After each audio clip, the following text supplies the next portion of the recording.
दिनै जिहेतु मोनसे बिराद माने गोजोननाय सम बे समाव माबायदि साननाय फैदों साननाय फैदों होनना बुंबा सार माने आनएक्सपेक्टेड साननाया माने हठाथनो माबा मोनसे बुस्थुआ चेन्ज जागोन होननानै सानाखैमोन आरो मोजां मोनदों गोसोखौ फार्स्टआवनो आं पापाखौ फन खालामना खोन्थाहरबाय उनाव पापाया आइनो खोन्थाबाय बिदि आरो बेनिफ्राय बे माने जिखिनि दायो साइक्लुम बेनि कन्टेन्टआ माखौ लानानै साइक्लुमाव एक्सुवेलि आं मोनसे माने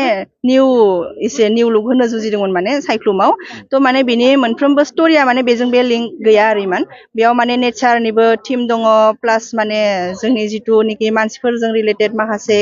क्रिमिनेल आखु बा बेफोरबो दङ आरो माने जिथु जोङो जुनार लाब खालामोना बेफोर गासै थिमा दङ माने ओमफ्राय साइक्लुम होननाय स्ट'रिया माने बिदिनो मोनसे मरेल होनो नाजानाय जादों आरो नेचार रिलेटेड दङ एसे बिदि बेनिफ्राय बेनि सिगाङाव मा बिदि लिरग्रोदों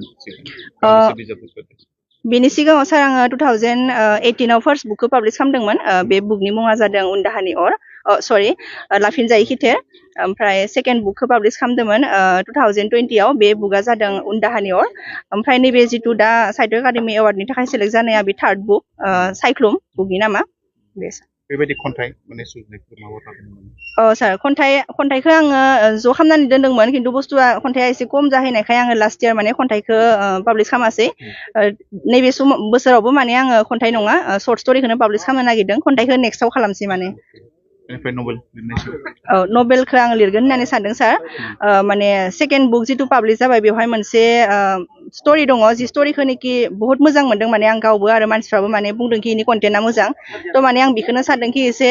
फेहेरनानै मोनसे सल'मानि महर होनो हायो नामा बेखौ सानदों सार बे जिथु लिरनायनि बे आन्दोआव थुलुंगाया सोरनिफ्राय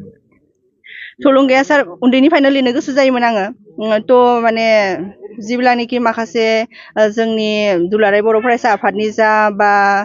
जोंनि साहित्य सभानि जा बुकफोर ओंखारबाय थायो नोंथांमोना मिथिखायो खुगा लाइसिफोर ओंखारबाय थायो बेफोराव माने बहुत मानसिफोरनि स्ट'रिफोर पएमफोर नुयो बेफोरखौ नुनानै माने थेवबो आं सानाखैमोन कि आंनि लिरनायाबो बेयाव पाब्लिश जाथावथाव ओमफ्राय जास्ट माने दोंसे खन्थाइ लिरजेनदोंमोन क्लास 7आव फरायबाय थाबा आं दोंसे खन्थाइ लिरजेनग्रोदोंमोन बे खन्थाइनि मुंखौ आं दाबो गोसोआव दङ सोरगो रायजोमोन खन्थाइनि मुङा ओमफ्राय आं बेखौ एसे लिरदोंमोन आरो ओमफ्राय आङो पापानो देखायबाय पापाया बुंदों कि इथ' जायाखै एसे होबावनांगोन बेयाव होमबासो माने फरायग्राफ्रा मोजां मोनगोन थ' बिदिनो बिनि उनाव आरो नायबायखि पापानि माने दोंब्रैसो खन्थाइ लिरनाय दङ आगोलनि बे खन्थाइआ हयथ' दाबो दङबो जानो हागौ बेफोर खन्थाइआ माने पाब्लिश जानो खाबु मोनासै ओमफ्राय आं सानबायखि जि बुस्थुखौ लिरनानैखि मानसिया मोनसे प्लेटफर्म खामायनो हायो थ' आंबो बिनि लामाखौ लानो हायो बिदि साननानै आं माने लिरनायखौ जागायजेनबाय बिनि उनाव माने आङो माबा माबि लिरोबा माने आइखौ सोङो पापाखौ सोङो इयो मा जाथावथाव बा जोङो खायसे माबाफोरखौ मिथियाना बाराखि इ मान्थाव मा फिथाइ जायो बेफोर बुस्थुखौ एसे सोनो नाजायो माने स्ट'रिफ्राव थ' बिदिनो दानि डिजिटेलनि जुग बे डिजिटेलनि मुगायाव बांसिना जिहेतु लिरनायखौ दोनथ'बाय बांसिनै खिन्थु बेयावसो मुखुब जायो नोंथांनि बादिब्ला बेयो गाज्रि ना मोजां आंनि बायदिबा मानसिफ्रा लिरनायखौ दोनथ'दों थिगानो माने जोंनि मोनसे गाज्रि हुदाया जाबाय मा आजिखालि जोङो बिजाबखौ बायनानै फराया फ्रियाव मोनबासो जों फरायो दा आंबो गोसोआव सानोखि आङो बिजाब गांसे साफायबा खमैबो 30-40,000 थांगोन बेखौ दान होनाय होनना साननो हाबासो बुकखौ साफायनो हागोन माने आरो जुदि सानोखि ओहो आं बे बुकखौ पाब्लिश खालामखांनायनि उनाव आं बिनि फैसाखौ मोनफिनगोन बा बेनिफिटबो आं जागोन इ माने एकदम रं आरो बे खनसेबा थ' आजिखालि जुगाव बे मबाइलावल' सिथाबनानै थानाय ओमफ्राय जेनेबा लिरनायनिफ्राय गोजानाव थानाया थारैनो जोंनि थाखाय दुखुनांथाव खिन्थु आं बिदिबो जाद्रायदों होननानै साना मानो होनोब्ला लिरगासिनो दङ मानसिफ्रा जोंनि सिनियरफोर जा आरो जोंनि उदालगुरि जिल्लानिखौ जेनेबा जोंना एसे खम दङ जोंना लिरनाय मानाय हुदाफ्रा एसे खम दङ बा मानसिफ्राबो एसे माने बुस्थुखौ मिथियाखि लिरनायनि गेजेरजोंबो बिदि जानो हायो नामा बेफोर बुस्थुखौ माने इमान एटा माबाया आरो खिन्थु बांसिन हमनानै ला बाक्सा डिस्ट्रिक्ट जा क'क्राझार डिस्ट्रिक्ट जा बेफोरथिं माने बुहुत जौगानाय आरो लिरनायनि खेथ्रआव थ' माने बिसोरनि जायगानिफोरखौ नुयोब्ला जों माने इन्सपायार जायो बेखायनो सानोखि माने बिदि माने लिरनायखौबो जोङो सरसा खालामलांनांगौ दा ओंखायनो जोंनि जायगानि मानसिफोरखौबो जोङो सम ससियेल मिडियायाव लिरनायबो नुयो जोंनि जायगायावबो दङ बहुत लिरग्रा बेबायदि ससियेल मिडिया मोनसे प्लेटफर्म जानो हायो नामा लिरनायनि थाखाय बिदि सार ससियेल मिडियाथ' लिरनायनि थाखाय बिदि मोनसे मोजां प्लेटफर्म जानो हायो माने आंनि नोजोराव आं बुंनो थाङोबा आरो मानो होनोब्ला आंनि जिथु लिरनायनि प्लेटफर्मखौ आङो ससियेल मिडियानि अनगायै जेनेबा मोनदोंब्लाबो होमब्लाबो ससियेल मिडियायाव बांसिन माने पजिटिभखौ मोनदों बायदि आं मोनो मानो होनोब्ला नों ससियेल मिडियायाव मोनसे पस्ट लिरना हगारोबा मोजां जादोंबा नों बेयाव कमेन्ट मोनगोन बाख्नायनाय मोनगोन बेखौ नुनानै माने एसे इन्सपायार जायो बेजों लोगोसेनो हमना ला बे जाबाथाय जारनो जास्ट मोनसे खन्थाइ लिरनानै हगारबाय सोरबा जुदि बाख्नायसिबा आरोबाव लिरनो गोसो जायोना